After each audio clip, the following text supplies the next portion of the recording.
அனைவருக்கும் வணக்கம். இன்றைக்கி சிக்கன் தொக்கு அல்லது சிக்கன் கிரேவி தாங்க வைக்க போகிறோம். நம்ம சிக்கனை செய்யும்போது எத்தனை டிசைனில் வேணாலும் எத்தனை வெரைட்டியில் வேணாலும் செய்யலாங்க. ஃபஸ்ட்டு கொஞ்சம் இஞ்சி பூண்டு போட்டிருக்கிறேன். அதுக்கப்புறம் இந்த கரம் மசாலா ஐட்டங்கள்லாம் இருக்கும் பார்த்திங்களா, அது எல்லாமே நான் வீட்டில் தான் அரைச்சிருக்கிறேன். அந்த மிளகு, சீரகம், சோம்பு, ஏலக்காய், கிராம்பு, பட்டை, கல்பாசி, மராட்டி மொக்கு, இந்த மாதிரி ஐட்டங்கள்லாம் இருக்கும்லங்க, அது எல்லாத்தையுமே அரைச்சி அடுத்து எண்ணெயில் வதக்கிட்டு, அடுத்தது இந்த வெங்காயம் இந்த அரைச்சி அதுக்கப்புறம் வெங்காயத்தையும் அரைச்சி போட்டுட்டு அதுவும் நல்லா வதக்கிட்டு எண்ணெய் பிரியிற அளவுக்கு வதக்கணுங்க. அதுக்கு பிறகு தக்காளி இது எல்லாமே சேர்த்து உங்கள் வீட்டு அளவுக்கு நீங்கள் பார்த்துக்கோங்க. நான் அந்த 1.5 கிலோ சிக்கனுக்கு நான் அதை போட்டுக்கிட்டுருக்குறேன். அடுத்தது பார்த்திங்கன்னா உப்பும் போட்டாச்சு. இப்போ மஞ்சள் தூள் மேலே போட்டிருக்கேன். அடுத்தது கலந்து அரைச்ச குழம்பு மிளகாய் தூள் அதுவும் போட்டாச்சு. இப்போ எல்லாமே நல்லா எண்ணெயில் வதங்கட்டுங்க. இந்த பேஸ்ட்டு நல்லா வதங்கின பிறகு நம்ம க்ளீன் பண்ணி வச்சுருக்கோம் பார்த்திங்களா சிக்கன், அதையும் போட்டு நல்லா கிளறி விட்டுறணுங்க.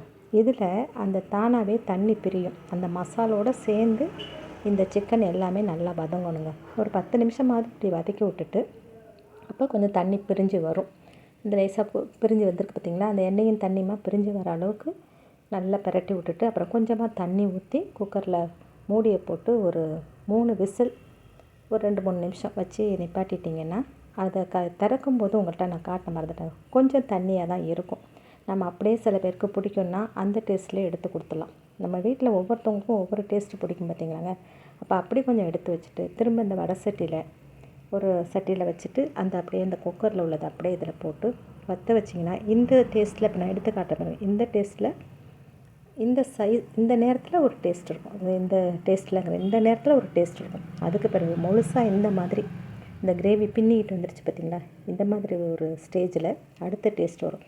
அப்போது ஒவ்வொரு ஸ்டேஜில் ஒவ்வொரு டேஸ்ட்டு வருங்க. இது யாருக்கு எப்படி பிடிக்குமோ அந்த நேரத்தில் அவங்களுக்கு தேவையானதை நம்ம எடுத்துக்கலாம். இந்த எல்லாேருக்கும் ஒரே இது தான் பிடிக்கும் அப்படின்னா கடைசி வரைக்கும் இப்படியே கொண்டு வந்துடலாம். சில பேருக்கு அந்த தண்ணியாக இருக்கிறப்பே அந்த குழம்பு அந்த சிக்கன் பிடிக்கும். அந்த மாதிரி பார்த்து எடுத்து கொடுத்துட்டிங்கன்னா எல்லாருமே ஒரு சந்தோஷமாகிடுவாங்க. நம்மளும் எல்லாேருக்கும் செஞ்ச மாதிரி ஆகிடும். இல்லை ஒரே டேஸ்ட்டில் செய்யணும் அப்படின்னா அதுவும் செஞ்சுக்கலாம். மோஸ்ட்லி இந்த கடைசியில் இப்படி வருது பார்த்திங்களா, இந்த கோல்டன் கலரில் மாறி வருது பார்த்திங்களா, இது எல்லாத்துக்குமே நல்லாயிருக்குங்க. ரைஸ்க்கு நல்லாயிருக்கும், சப்பாத்திக்கு, பூரிக்கு, இட்லிக்கு, தோசைக்கு எல்லாத்துக்கும் நல்லா இருந்தாலும் இந்த ஃபைனலாக இது எனக்கு ரொம்ப பிடிக்கும். இந்த வீடியோ பிடிச்சிருந்தால் லைக் பண்ணுங்கள், ஷேர் பண்ணுங்கள், கண்டிப்பாக சப்ஸ்கிரைப் பண்ணுங்கள். நம்ம இன்னொரு வீடியோவில் பார்ப்போம்.